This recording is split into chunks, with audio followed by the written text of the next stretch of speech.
Students, आज हम पढ़ेंगे chapter work, energy and power. तो इसमें सबसे पहले हम पढ़ लेते हैं कि वर्क किसको कहा जाता है। What is work?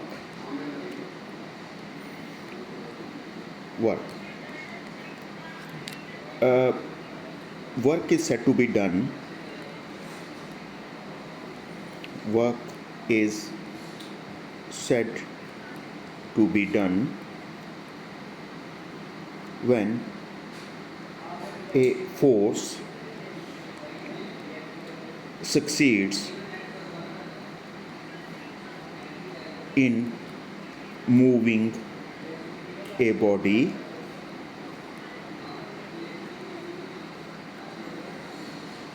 in the direction of the force। तो हम ये बात कह सकते हैं, वर्क को तब कह सकते हैं कि वर्क हुआ है अगर किसी बॉडी के ऊपर फोर्स लगाई जाए और उस फोर्स की वजह से बॉडी चल पड़े किस डायरेक्शन में, in the direction of the force. तो अब वर्क जो है वो एक पहले तो मैं आपको ये बताऊंगा कि वर्क को मैथमेटिकली कैसे लिखते हैं। वर्क जो है इसको हम लिखेंगे work is equal to product of force and displacement. F stands for force and S for displacement. इसका जो एसआई यूनिट होता है, it's SI unit is joule, जिसको हम जे से रिप्रेजेंट करते हैं, एंड इट इज़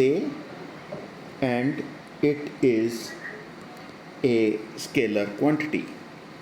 तो वर्क जो है एक स्केलर क्वांटिटी होता है, एक स्केलर क्वांटिटी है, और साथ में वर्क जो है ये इसका एसआई यूनिट जो होता है ये जूल होता है। ठीक है, उसके बाद नेक्स्ट हम देख लेते हैं कि जूल जो है इसको हम कैसे डिफ़ाइन करेंगे। तो जूल को कैसे डिफ़ाइन करते हैं, if a force of 1 Newton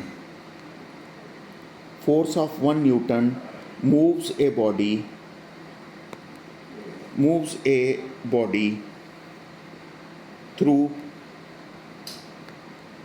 1 meter,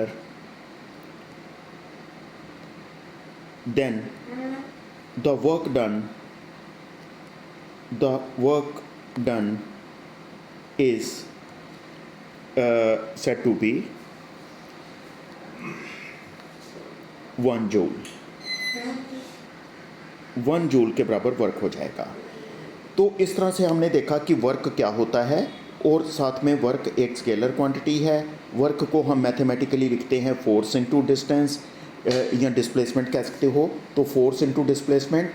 और वर्क का जो ऐसा यूनिट है जूल है, और हमने जूल को भी डिफाइन कर लिया। अब हम टाइप्स ऑफ वर्क पढ़ लेते हैं कि वर्क की टाइप्स कौन कौन सी होती हैं। Types of work. तो इसमें बच्चों सबसे पहले जो वर्क की टाइप आती है that is the positive work.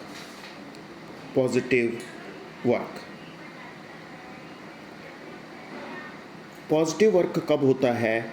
The work is said to be positive. The work is said to be positive when the direction of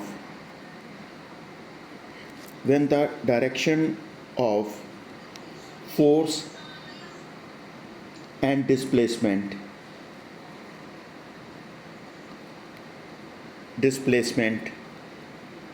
are same। That is angle between F and S is 0 degree.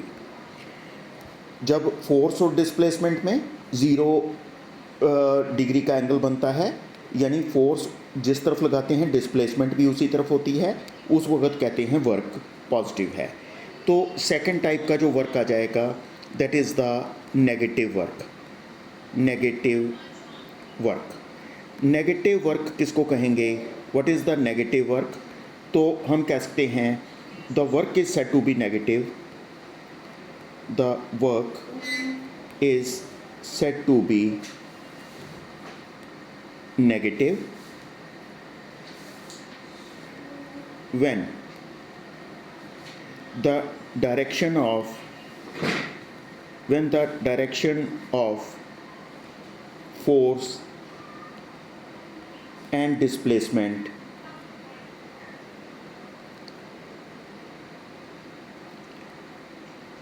are opposite to each other.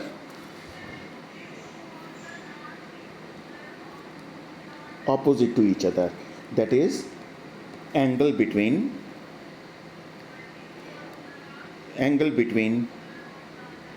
F and S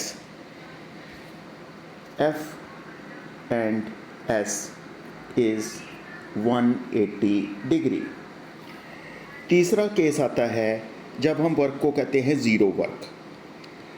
तीसरा type का work हो गया zero work. Zero work कब होता है? Work is said to be zero when the angle when the displacement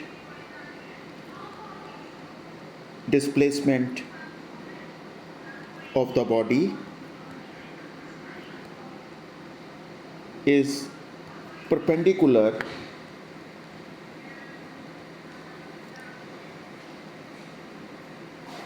to the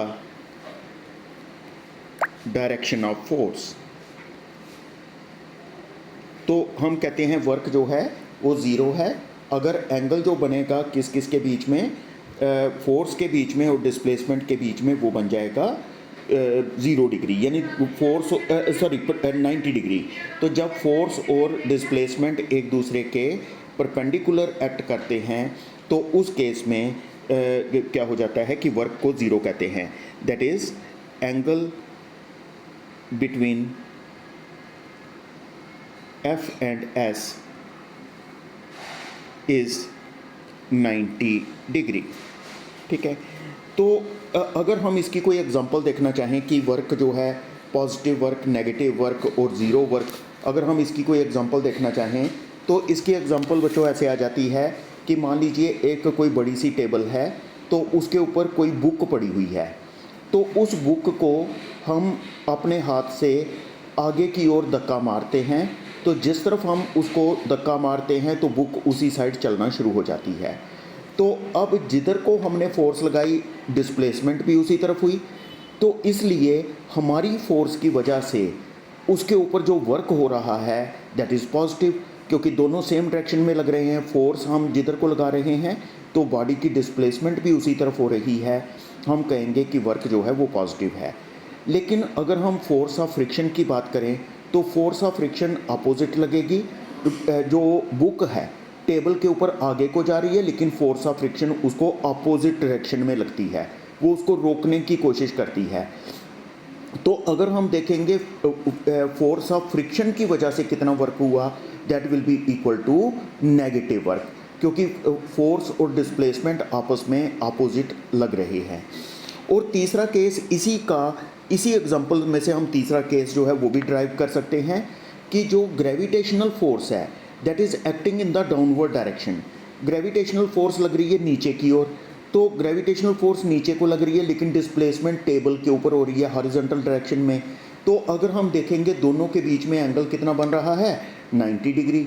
तो इसका मतलब ग्रेविटेशनल फोर्स की वजह से उसके ऊपर जो वर्क हो रहा है that is the zero work.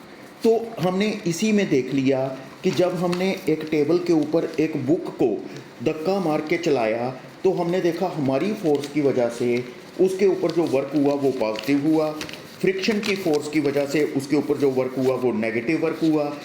लेकिन जो ग्रेविटेशनल फोर्स है उसकी वजह से उसके ऊपर जो वर्क हुआ that is the zero work. तो उसके बाद वर्क कर लेने के बाद अब हम एनर्जी की बात करते हैं।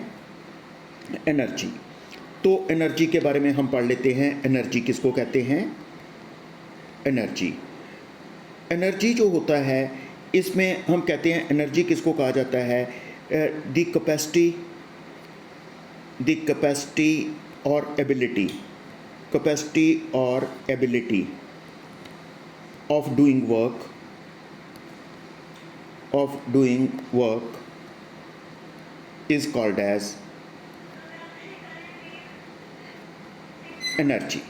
उसको हम एनर्जी कह देते हैं। जो किसी में काम करने की क्षमता है, किसी में काम करने की एबिलिटी या कैपेसिटी है, कोई कितना काम कर सकता है, तो उसको हम एनर्जी कह देते हैं।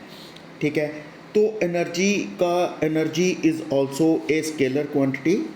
Energy is a scalar quantity. जिस तरह से हमने वर्क के बारे में पढ़ा था कि वर्क जो है वो एक स्केलर क्वांटिटी होती है। ठीक है, हमने ये पढ़ा था कि वर्क जो है वो एक स्केलर क्वांटिटी है, और साथ में हमने उसका यूनिट देखा था, उसका यूनिट जूल होता था। तो लेकिन एनर्जी जो है वो भी एक स्केलर क्वांटिटी है, and it's SI unit is also joule. इसका भी एसआई यूनिट जूल ही होता है। तो एनर्जी की अगर हम कुछ टाइप्स के बारे में स्टडी करना चाहें तो देखते हैं कौन कौन सी टाइप्स बन जाती हैं एनर्जी की। टाइप्स ऑफ एनर्जी की टाइप्स देख लेते हैं। तो एनर्जी की टाइप्स में आ जाता है, सबसे पहले आ जाता है एनर्जी की टाइप्स में मैकेनिकल एनर्जी।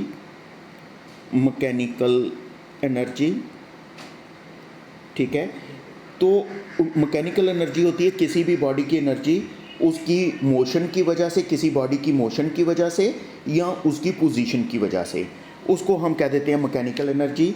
इसी तरह से लाइट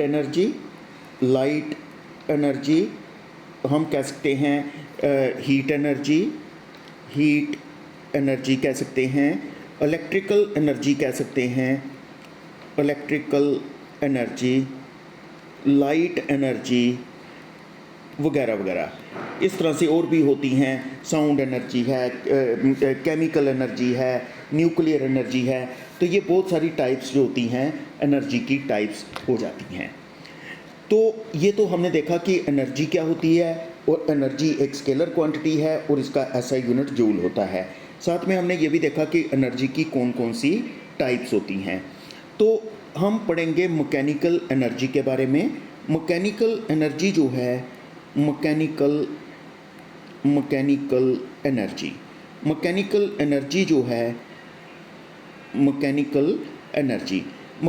एनर्जी जो होती है इसकी दो टाइप्स होती हैं। जैसे मैंने आपको पहले ही बता दिया कि जो एनर्जी होती है किसी बॉडी की, किसकी वजह से, उसकी मोशन की वजह से या उसकी पोजीशन की वजह से, उसको हम कहते हैं मैकेनिकल एनर्जी। तो इसकी दो टाइप्स होती हैं। एक इसकी टाइप जो होती है दैट इज़ द काइनेटिक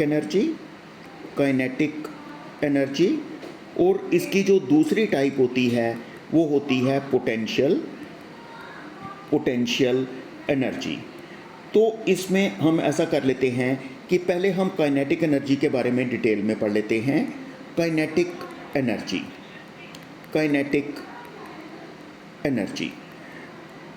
तो काइनेटिक एनर्जी जो होती है वो क्या होती है? काइनेटिक एनर्जी होती है किसी भी बॉडी की जो एनर्जी होती है उसकी मोशन की वजह से। तो हम इसको ये कह सकते हैं द एनर्जी possessed by a body, the energy possessed by a body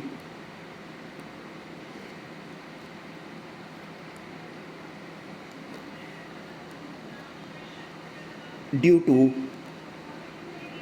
to its motion is called as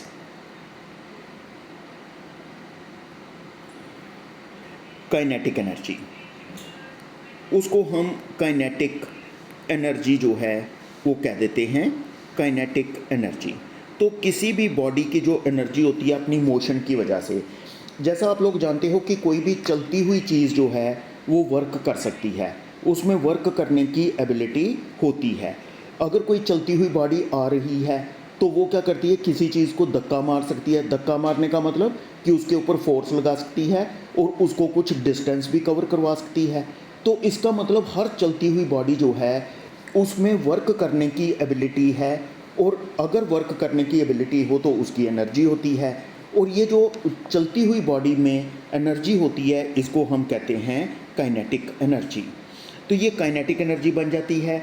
तो काइनेटिक एनर्जी की अगर हम एक्सप्रेशन ड्राइव करना चाहें तो हम सपोज कर लेते हैं कि शुरू में एक बॉडी जो है उसकी वेलोसिटी जो है वो है ज़ीरो।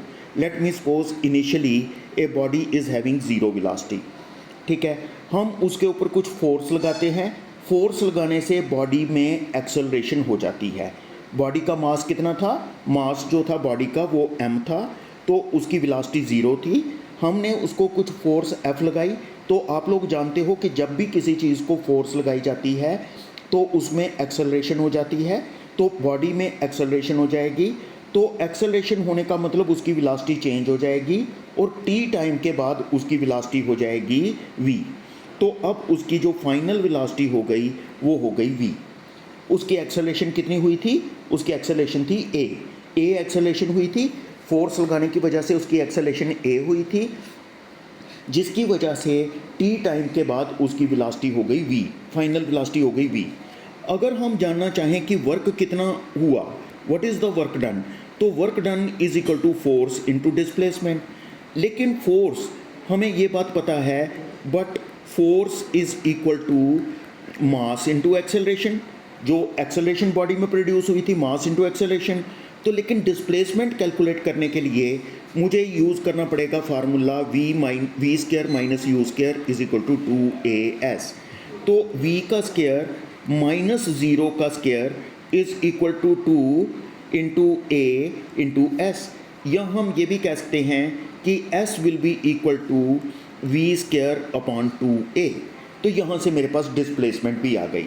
अगर मैं फोर्स और डिस्प्लेसमेंट दोनों की वैल्यू डालूँगा पहली इक्वेशन में, तो मेरे पास बन जाएगा W will be equal to, force के बदले बन जाएगा m में, और डिस्प्लेसमेंट के बदले मेरे पास बन जाएगा v square upon 2a। a और a कैंसिल हुआ, so it will be equal to 1/2 mv का स्क्वायर। तो इतना वर्क हमें करना पड़ा रेस्ट में जो बॉडी थी उसको v वेलोसिटी तक लाने के लिए। तो आप लोगों को पता है कि रुकी हुई बॉडी में कोई एनर्जी नहीं होती, कोई काइनेटिक एनर्जी नहीं होती। तो जब हमने वर्क किया बॉडी के ऊपर ताकि उसकी वेलोसिटी v हो जाए, उसमें एनर्जी आ गई। तो जितनी एनर्जी आई उसको कहते हैं काइनेटिक एनर्जी। जितना हमें वर्क करना पड़ा उसकी v वेलोसिटी करने के लिए, यानी उसकी एनर्जी बनाने के लिए, वही होती है काइनेटिक एनर्जी। कहने का मतलब ये कि काइनेटिक एनर्जी जो है वो किसके बराबर हो जाएगी, 1/2 mv का स्क्वायर। ये हमारे पास काइनेटिक एनर्जी बन जाएगी, क्योंकि इतना हमें वर्क करना पड़ा एक रुकी हुई बॉडी को क्या करने के लिए, मोशन में लाने के लिए। तो इतनी उसकी बन जाती है काइनेटिक एनर्जी। तो कोई भी चलती हुई चीज़, अगर आपको कोई काइनेटिक एनर्जी की एग्जांपल बतानी है तो कोई भी चलती हुई चीज़, जैसे कोई गाड़ी चल रही है, जैसे कि कोई बॉल ग्राउंड के ऊपर चल रही है, या अगर हम चल रहे हैं, या हवा चल रही है, तो कोई भी चीज़ जो मूविंग बॉडी है उसमें जो एनर्जी होती है that is the kinetic energy. तो इसी तरह हम दूसरे तरह की एनर्जी जो है, मैकेनिकल एनर्जी का जो सेकंड पार्ट है, जिसको हम बोलते हैं potential energy. Potential energy, potential energy. तो बच्चों पोटेंशियल एनर्जी जो होती है वो क्या होती है, पोटेंशियल एनर्जी होती है the energy possessed by a body due to its position और कॉन्फ़िगरेशन। द एनर्जी possessed by a body, the energy possessed by a body due to its position or configuration is called as potential energy। ठीक है, तो जो इसमें configuration word आया उसका भी मतलब होता है position with respect to other bodies. Position of a body with respect to other bodies. तो इसका मतलब जो एनर्जी होती है बॉडी की अपनी पोजीशन या कॉन्फ़िगरेशन की वजह से, तो वो होती है क्या चीज़, वो बन जाती है पोटेंशियल एनर्जी। ठीक है, तो पोटेंशियल एनर्जी की वजह क्या होती है? The cause of potential energy, the cause of potential energy is the force of attraction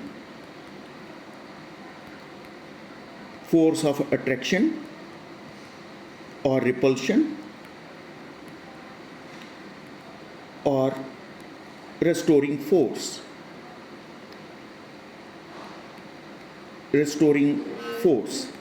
तो किसी भी चीज़ के ऊपर अगर इनमें से कोई फोर्स लग रही है, जैसे कि फोर्स ऑफ अट्रैक्शन या फोर्स ऑफ रिपल्शन या फिर रेस्टोरिंग फोर्स किसको कहते हैं? वापस ले जाने वाली फोर्स को। जैसे अगर हम किसी बॉडी को ग्राउंड से ऊपर उठाते हैं, कभी भी छोड़ेंगे वो हर वक्त वापस जाना चाहती है। तो इसी तरह से जैसे एरो एंड बो होती है, तो एरो जो बो की स्ट्रिंग है, अगर हम उसको पीछे की तरफ खींचेंगे तो वो हमेशा वापस जाना चाहती है। तो जब हम स्ट्रिंग को स्ट्रेच करते हैं, पीछे की तरफ खींचते हैं, तो उस वक्त क्या होता है कि उसकी पोटेंशियल एनर्जी बन जाती है, क्योंकि उसको रेस्टोरिंग फोर्स लगना शुरू हो जाती है। अगर हम देखेंगे अर्थ के ऊपर जो भी कोई चीज़ पड़ी हुई है, अर्थ उसको अपनी तरफ अट्रैक्ट कर रही है, तो हम कह सकते हैं हर एक चीज़ जो अर्थ के ऊपर पड़ी हुई है, अर्थ के सरफेस के ऊपर पड़ी हुई है, तो अर्थ क्योंकि उसको अट्रैक्ट कर रही है, इसलिए उसकी पोटेंशियल एनर्जी है विद रिस्पेक्ट टू अर्थ। इसी तरह से हम ये भी बात कह सकते हैं कि जैसे कोई दो चार्जेस हैं, दोनों पॉजिटिव हैं या दोनों नेगेटिव हैं, तो एक दूसरे को रिपेल कर रहे हैं, तो उनकी आपस में पोटेंशियल एनर्जी है, that will be the electrical potential energy. जब मैंने आपको अर्थ की और किसी बॉडी की एग्जांपल दी थी, अर्थ खींच रही है उसको, तो वो थी ग्रेविटेशनल पोटेंशियल एनर्जी। इसी तरह से अगर दो चार्जेस हैं, तो एक पॉजिटिव है एक नेगेटिव है, वो अट्रैक्ट करेंगे, तो तब भी उनकी पोटेंशियल एनर्जी है वो भी बन जाएगी इलेक्ट्रिकल पोटेंशियल एनर्जी।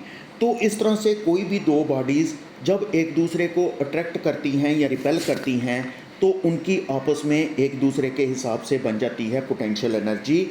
तो इसको हम कह देते हैं मतलब हम ये बात कह सकते हैं कि पोटेंशियल एनर्जी की वजह क्या होती है या पोटेंशियल एनर्जी की पहचान क्या होती है। How can we know that whether a body possesses potential energy और नॉट। तो हमें देखना है कि क्या उस बॉडी को किसी चीज़ की वजह से अट्रैक्शन की फ़ोर्स, रिपल्शन की फ़ोर्स या अट्रैक्टिव रेस्टोरिंग फ़ोर्स तो नहीं लग रही। अगर लग रही है तो दैट मीन्स उसकी पोटेंशियल एनर्जी है उन चीज़ों की वजह से, अदरवाइज़ उसकी पोटेंशियल एनर्जी नहीं है।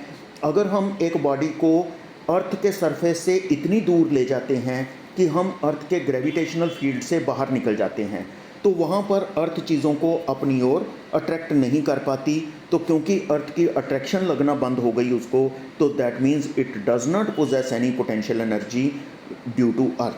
अब इसकी अर्थ की वजह से कोई भी पोटेंशियल एनर्जी नहीं रहेगी। तो ये बच्चों मैंने आपको बताया कि पोटेंशियल एनर्जी क्या होती है, पोटेंशियल एनर्जी की वजह क्या होती है, उसकी पहचान क्या होती है, कैसे हमें पता चले कि किसी बॉडी की पोटेंशियल एनर्जी है या नहीं है। तो अब हम एक क्वेश्चन करते हैं, पोटेंशियल एनर्जी की ही कैलकुलेशन करते हैं। तो वो हम करेंगे पोटेंशियल एनर्जी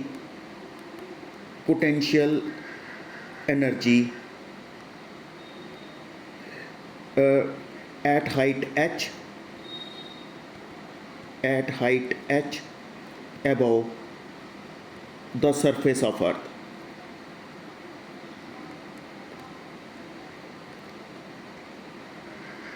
तो बच्चों ऐसा करना है, हमने अर्थ के सरफेस से h हाइट के ऊपर किसी बॉडी को ले जाना है। ये मान लीजिए अर्थ का सरफेस है, तो यहाँ से हमने एक बॉडी पड़ी हुई है, यहाँ पर ये बॉडी जो है इसका मास है m के बराबर। तो हम इसको h हाइट के ऊपर ले जाते हैं। जब हम इसको h हाइट के ऊपर ले जाते हैं, h हाइट पर, तो हम देखेंगे इसकी पोटेंशियल एनर्जी में कितनी चेंज आ गई। तो एक्चुअल में अर्थ का जो सरफेस है जब हमने बॉडी को अर्थ के सरफेस पर रखा है तब भी उसकी पोटेंशियल एनर्जी है।